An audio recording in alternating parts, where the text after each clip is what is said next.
Hello, this is Lady Boulay, and I hope your day is going beautifully. Thank you for your support. Thank you for subscribing to the channel. Thank you for your thumbs up, for your comments, and thank you for sharing the videos. Thank you for all you do to support the channel. And yes, we are commanded to love one another, whether we want to or not, or whether we agree with each other or not. And today I want to share something with you that I came across in my readings. And it was like, okay, this is how countries get colonized. This is how people get blindsided and end up being in a colonized situation. Somebody comes to your country for a visit. They never leave. Their friends come. Their family comes. Everybody from the country that you came from comes to the new country. And before you know it, you have a big community there. And now you're trying to establish segregation in somebody else's country.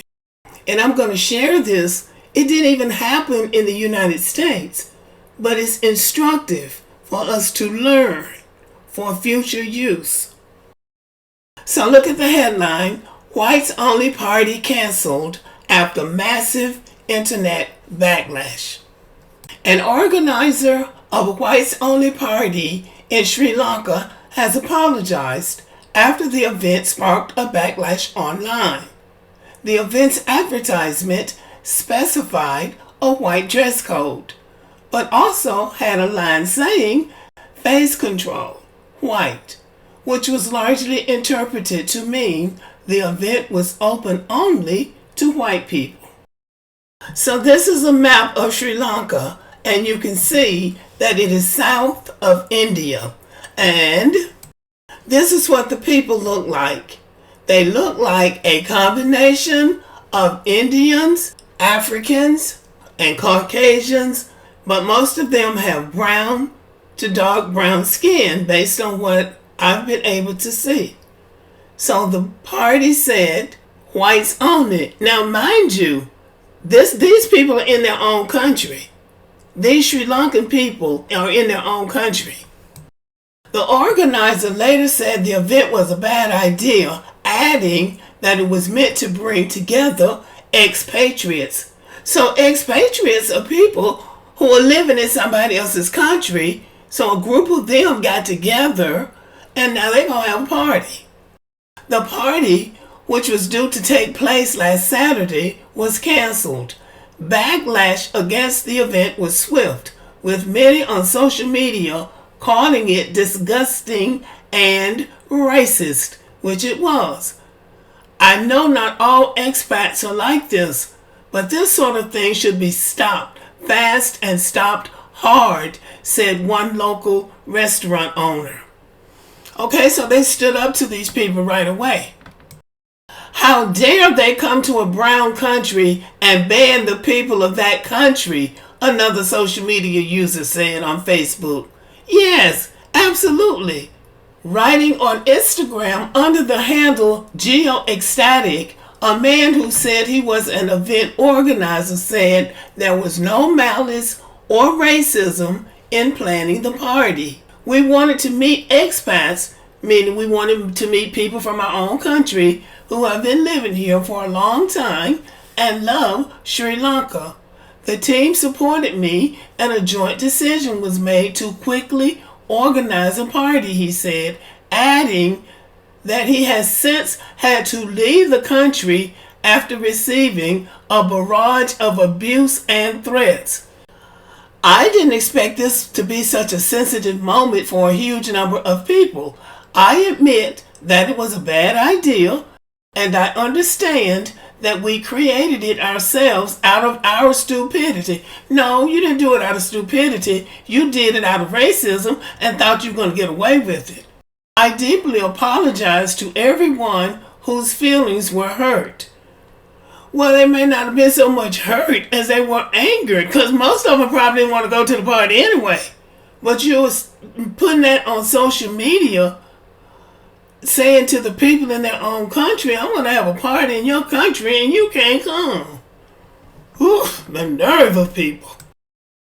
The event was due to be held in the Sri Lounge in the southern coastal town of Unawatuna. I guess that's right. The venue later posted a statement saying the party had been canceled, adding that its staff team did not conduct a thorough enough check and have severed ties with the event planners. Well, the event planners might be Sri Lankans and they might be offended by what you did. We have never supported and will never support various racist statements or organizations, they wrote. Tell that to the Sri Lankans. The organizers, as well as the owners of Sri Lounge, are believed to be Russian citizens. No, they were Russians. Ruspasina Kotswada, and I'm sure that's wrong, president of the Unawatuna Entrepreneurs Association, told BBC many Russians have moved to Gali, a coastal city just 3.1 miles from Uwatuna, in the last 2 years. See, they're all crowding out these people's country.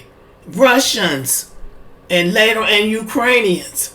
They are moving into these people's country and discriminating against the people. This is how colonization begins, based on the textbook version of colonization.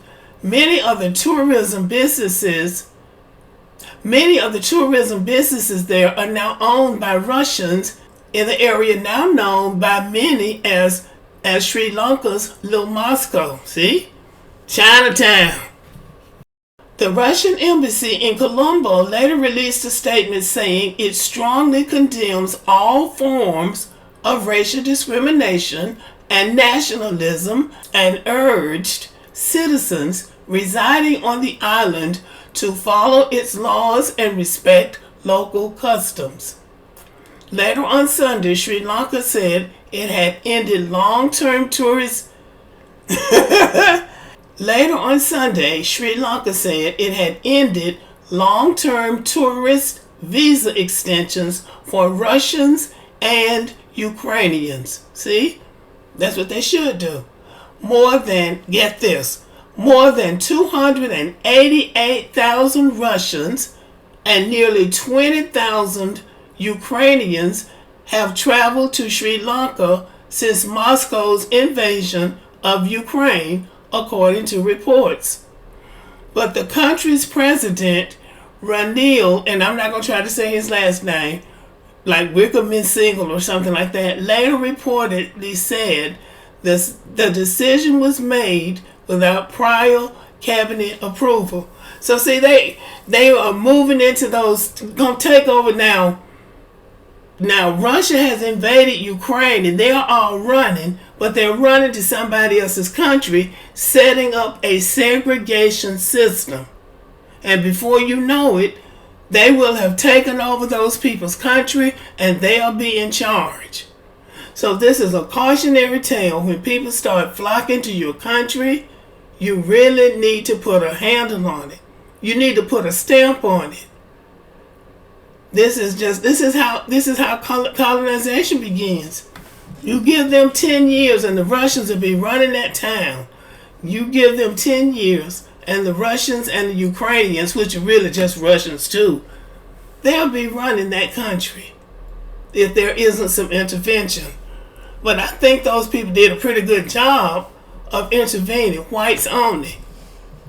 This was not in the United States, not in Canada, not in Germany, nowhere in Europe, in India, where the people are brown themselves. And they're going to come and settle in among those people and to have a party, whites only. When the war in Ukraine started, and England took in a lot of those Ukrainian refugees, they were upset. They didn't want to live around those black and brown people. So they want to go to somebody else's country and set up their own country. Okay, this is how it starts. But how arrogant is that? And it just goes to show, white people are white people wherever they are. It's not just in the United States. It's all over. White supremacy is what it's called.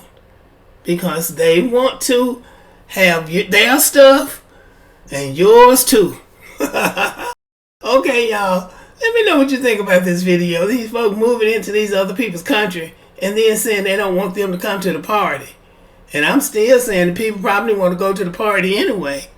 But they felt like they had to say it. So anyway, let me know what you think about the video. Thank you for listening. Subscribe to the channel. Give me a thumbs up. Leave a comment. Share the video. And as always, have a great day.